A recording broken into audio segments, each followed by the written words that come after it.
Olá, eu sou Murilo Ferri e esse é o Sentença.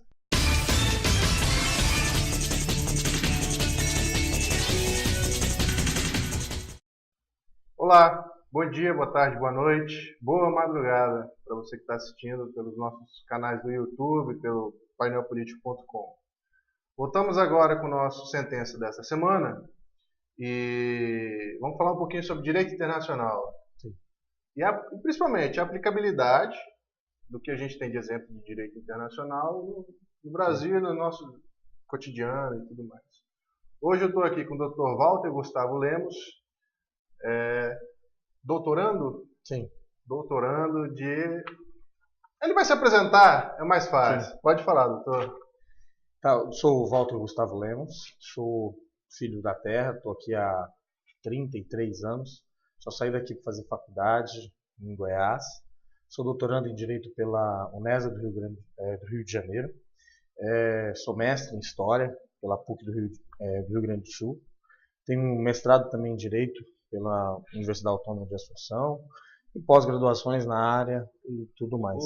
A sua tese de doutorado é Direito Internacional? Trabalha com questões ligadas a direito internacional também, embora tenha uma perspectiva de direito comparado entre as legislações constitucionais brasileira e latino-americana, estrangeira. Legal. Bom, lembrando que o Sentença é um programa que quer fomentar o debate, né? Então hoje a gente vai estar analisando a perspectiva do advogado, Dr. Walter Lemos, sobre direito internacional, algumas perguntas que eu vou fazer. Obviamente que as antíteses existem, né? E é Sim. bom para o debate, né? Com certeza. Exatamente isso. Dr. Walter, fique à vontade para explanar suas ideias, suas teses. Okay. E que sejamos muito bons nessa entrevista de hoje. Que isso, obrigado. Muito obrigado pela participação, por estar ajudando a gente nesse programa, incentivando esse debate, né? Sim. Falando de direito internacional, é bem interessante. A primeira coisa, quando a gente fala de direito internacional, é aquela pergunta: direitos humanos ou direito dos manos? Sim. Por que defender a bandeira do direito humano? Primeiro a gente tem que falar o que são direitos humanos, né?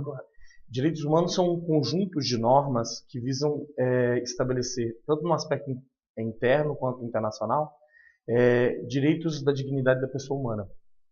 Então, o ser humano, somente por ser humano, tem uma série de direitos e de ser tratado de forma digna.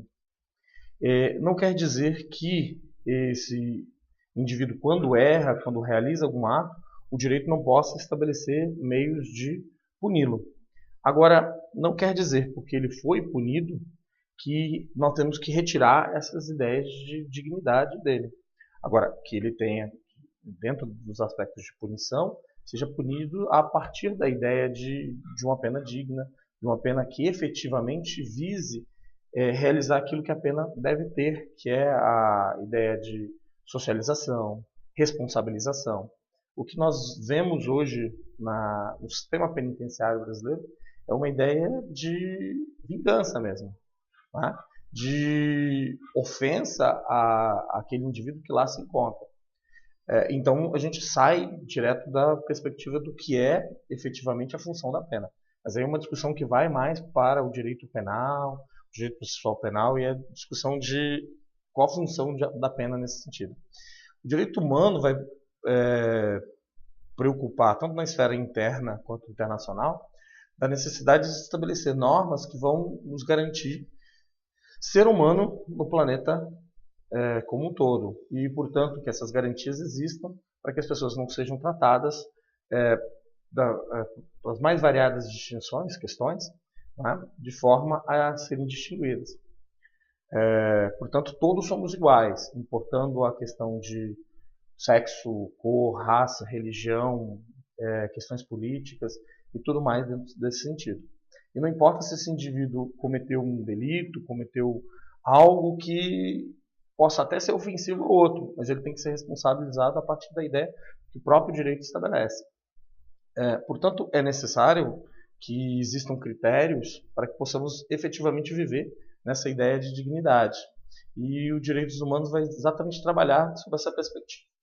que o ser humano deve ser digno, deve ser tratado dignamente, principalmente pelo Estado, que é quem deve garantir essa ideia de dignidade para todos.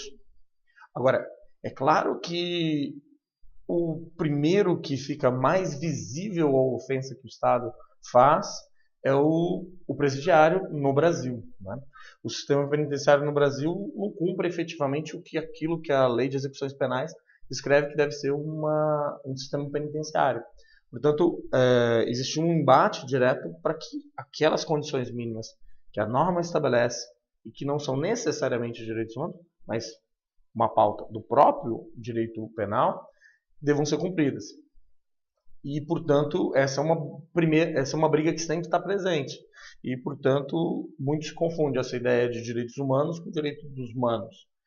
Mas direitos humanos é um direito que está presente em toda a discussão que nós vamos ter.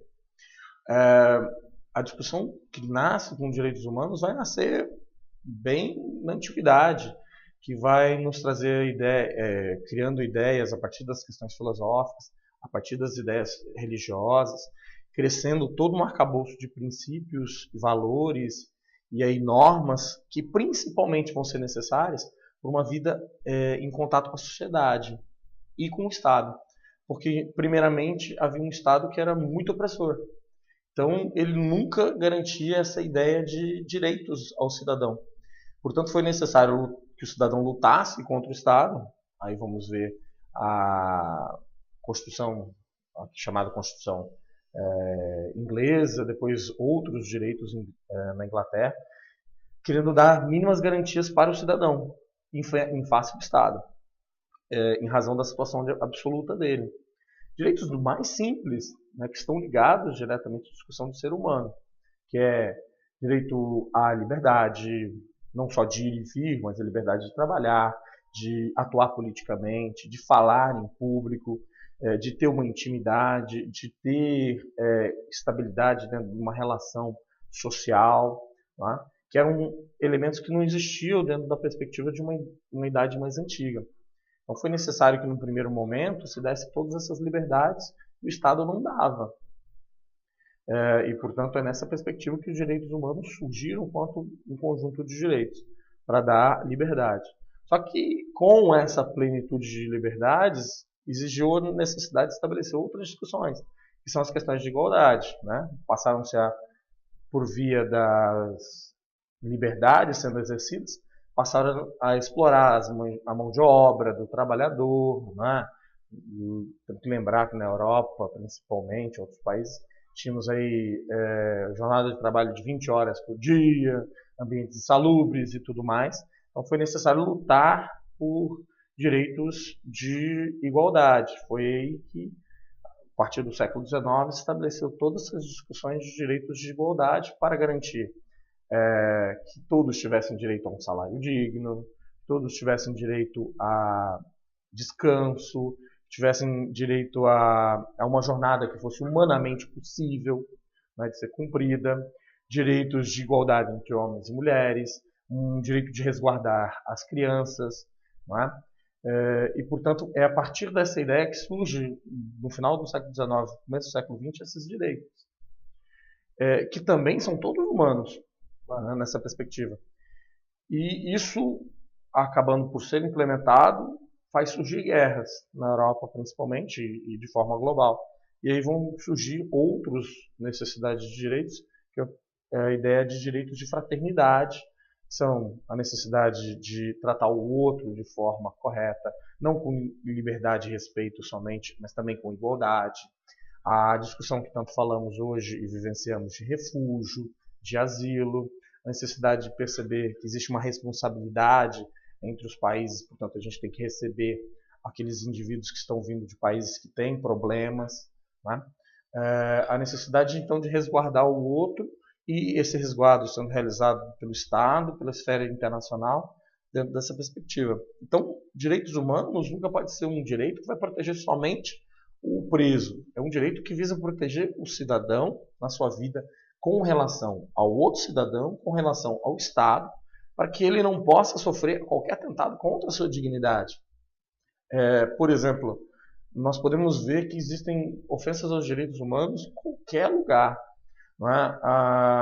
Se formos hoje em grande parte dos hospitais brasileiros, os direitos mínimos de saúde, de igualdade de saúde, não são dados. Estão lá descritos na Constituição e que são direitos fundamentais, mas que também vieram dentro da norma constitucional como uma pauta de direitos humanos. E que então, ao lá entrarmos, vamos ver verificada a existência também de questões de ofensa aos direitos humanos. Talvez ali nesses hospitais públicos, Sim. seja onde de fato a dignidade da pessoa humana esteja sendo extremamente massacrada.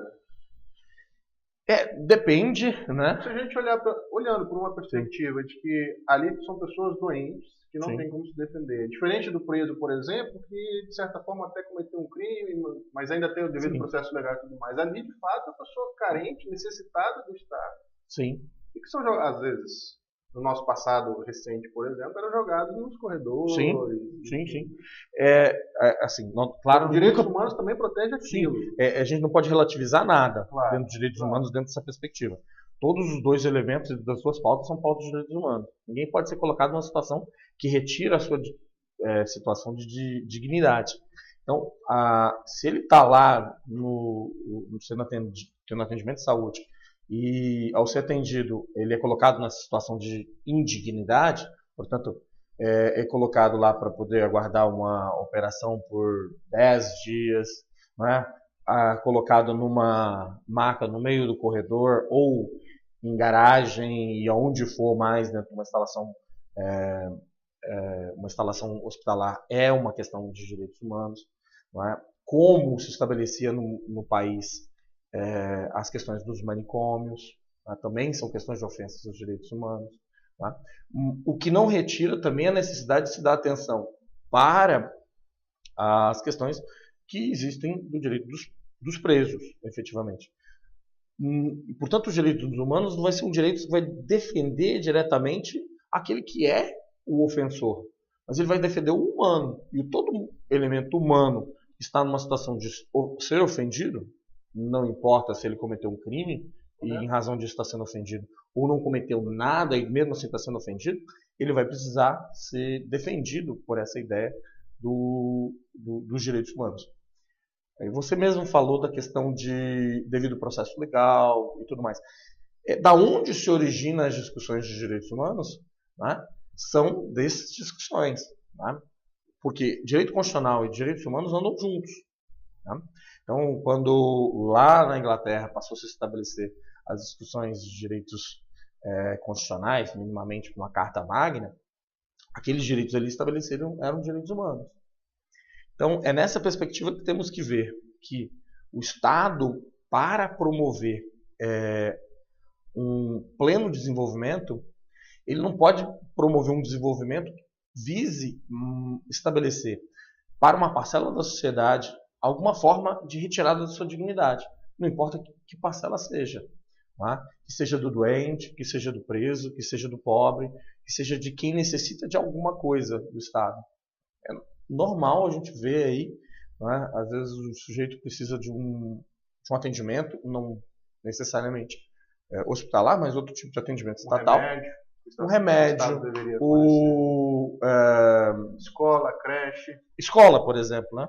E aí você tem que ficar aí 2 dias na fila para poder lutar por esse direito, para conseguir esse direito.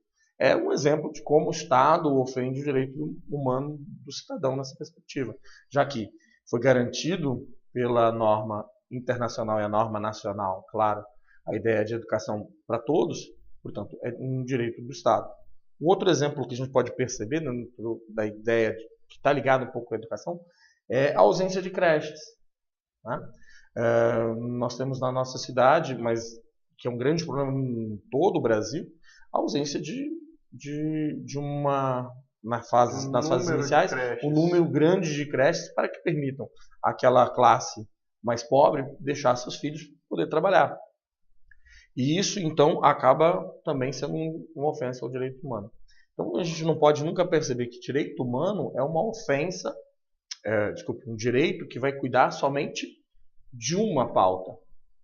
ele está hoje preocupado com as discussões que temos que ter de como nós vamos ser afetados nos impactos do meio ambiente, por exemplo, porque isso vai nos impactar diretamente. Tem um dado. No meio do mês agora, tudo que foi produzido durante um ano na Terra acaba. Nós vamos consumir daqui para frente o que nós já produzimos, ou uma parte não vai consumir, efetivamente. Essa é uma discussão que o direito humano vai trabalhar, né? A perspectiva que nós vamos ter que entrar dentro das discussões ambientais, entrar dentro das discussões de como o homem, o que ele está fazendo com o planeta, né? Então, é uma forma de tentar diminuir quem luta e defende, discute direitos humanos, chamar ele somente de lutador do direito dos humanos, né? Porque a pauta é muito grande. Entendo, muitas vezes, o quanto as pessoas podem, muitas vezes, se sentir chateadas porque alguém está defendendo o direito do preso. Mas nós não podemos perceber nunca que o Estado pode retirar em qualquer momento sua dignidade. Porque se a gente permite que o Estado retire um pedaço da nossa dignidade em um ponto de direito que nós temos, isso vai permitir, num posterior momento, que ele retire um outro pouco em outro lugar, um outro pouco em outro lugar, e, portanto, tudo vai sendo relativizado. Daqui a pouco não tem mais nada. Daqui a pouco não tem mais nada. O senhor acredita que o brasileiro deveria dar mais atenção para o direito internacional, para essa pauta dos direitos humanos, de um aspecto geral? Sim. É uma discussão que o Brasil sempre faz parte. Muito. A mídia ajuda ou atrapalha nessa questão? Atrapalha. Talvez assim, por desconhecer e por, muitas vezes, não dar a devida atenção a essas discussões. Talvez isso seja o que é importante dentro dessa visão. O direito internacional é importante, por quê? Porque vai nos colocar diante de situações do que somos nós na função do planeta. E, portanto, como nós, Estado ou nós, sujeito, podemos contribuir ou não para a evolução da vida na Terra, para a evolução de normas e tudo mais. O direito internacional vai se preocupar na relação dos Estados, no estabelecimento de discussões sobre o comércio entre os Estados, de regulação de quem ofende os direitos de uma boa vida dentro desse aspecto, discussões sobre guerra, discussões sobre políticas internacionais, tudo nessa perspectiva. E isso pode parecer que é muito longe da gente, isso influencia a gente, né? Mas podemos ver que hoje, né, se discute muito no Brasil a questão do refúgio. Nós devemos perceber o seguinte: olha, por que existe uma grande quantidade de refugiados? E olha que o Brasil nem tem uma grande quantidade de refugiados, né? Existem países que têm uma quantidade muito maior. O Brasil, por exemplo, não está preocupado com a quantidade de refugiados que tem na Tanzânia, que é o país que mais tem refugiados no mundo, tem mais de 4 milhões de refugiados. Mas porque ele está lá no meio da África e vem de países pobres, né, também no entorno, ninguém está preocupado. Aí quando começam a vir refugiados de países próximos para o Brasil, aí vem a preocupação. O Brasil tem em torno hoje de 13 mil refugiados efetivamente concedidos e em torno de 60 mil pedidos. É um número muito pequeno dentro de uma realidade muito grande que é o Brasil. E o Brasil, de certa forma, é um país conquistado por várias nações. Sim. O conceito de refúgio não é um conceito que a gente pode levar para mais anteriormente. Não pode levar para antes da guerra, porque ele é um conceito pós-Segunda Guerra Mundial. Mas as colonizações que ocorreram entre as décadas de 20 até a década de 40 eram colonizações advindas de refúgio, né? Situações que hoje seriam consideradas refúgio. Ou seja, as pessoas fugindo da Itália, fugindo da Europa, por uma série de ofensas que foram ocasionadas pelo Estado, pelos governos e pela guerra, e vieram parar no Brasil. Da mesma forma, as colonizações japonesas, né, e demais países asiáticos. Portanto, é uma influência que tem direto na vida da formação do Brasil. Então, o Brasil não poderia ter esse tipo de coisa. E você fala se isso influencia diretamente no nosso dia a dia. Aí eu lhe chamo a discussão. Ontem foi o dia que completou 12 anos da Lei Maria da Penha. Não é isso? Isso. Aí a gente entra na discussão. Pô, uma lei tão importante, uma lei muito inovadora, é uma das leis mais atuais e mais que tem o maior resguardo internacional sobre questões de violência internacional, ou seja, é um parâmetro de fazer leis sobre violência doméstica para outros países. E aí nós vamos ver por que essa norma existe dentro da perspectiva do direito brasileiro. Porque houve uma obrigação internacional do Brasil, então, estabelecer legislação sobre violência doméstica, porque o Brasil não tinha uma legislação sobre o tema. E a partir do caso específico da senhora Maria da Penha, que demandou contra o Brasil em razão de 22 situações de ofensas ao seu direito de acesso à justiça, ela então consegue que o Brasil venha e seja condenado internacionalmente a legislar sobre esse assunto. É um exemplo de como o direito internacional, que parece tão distante, influencia na vida diária. Outro exemplo, que é bastante importante, é a discussão sobre igualdade entre trabalhador e trabalhador doméstico. Porque até um pouco tempo atrás tinha uma diferença estabelecida pela legislação brasileira. Não era reconhecido doméstico, de certa forma. Não, ele era reconhecido e tinha direitos. Aí tem todo o aspecto da informalidade, que é outra coisa. Mas até 2012 existia alguns direitos dados a eles somente em detrimento dos demais trabalhadores, que tinham todo um arcabouço de direitos. Por exemplo, hora extra. Eles não tinham esse direito. Né? FGTS, né? E toda uma série de direitos, seguro-desemprego, nesse sentido. E, portanto, direitos que eram estabelecidos aos trabalhadores não eram dados aos trabalhadores domésticos. Por que então o Brasil, de repente, chega e diz que a gente precisa dar direitos aos trabalhadores domésticos de forma igualitária? Para e pensar, o nosso legislador deve ser muito bonzinho. Não, é que existem normas internacionais que determinam essa igualdade. Porque não pode, a partir de uma convenção estabelecida na OIT, não pode existir uma discriminação entre trabalhadores. E o que existia era discriminação. O trabalhador doméstico sendo tratado de forma distinta dos demais trabalhadores. Pode existir diferença entre trabalho. Trabalho normal, trabalho insalubre, trabalho noturno. Né? Isso pode existir, claro, é perfeitamente possível. Agora, a distinção entre trabalhador não pode. Aí a legislação brasileira teve que ser mudada em face da legislação estabelecida fora do país. Portanto, a gente acha que tudo está muito longe quando fala de direito internacional e não está muito próximo. Porque o que é decidido lá fora influencia dentro do aspecto interno. Muito bom. Gente, esse foi o nosso primeiro bloco. Direitos Humanos, Direito Internacional. Estamos com o Dr. Walter Gustavo Lemos, doutorando.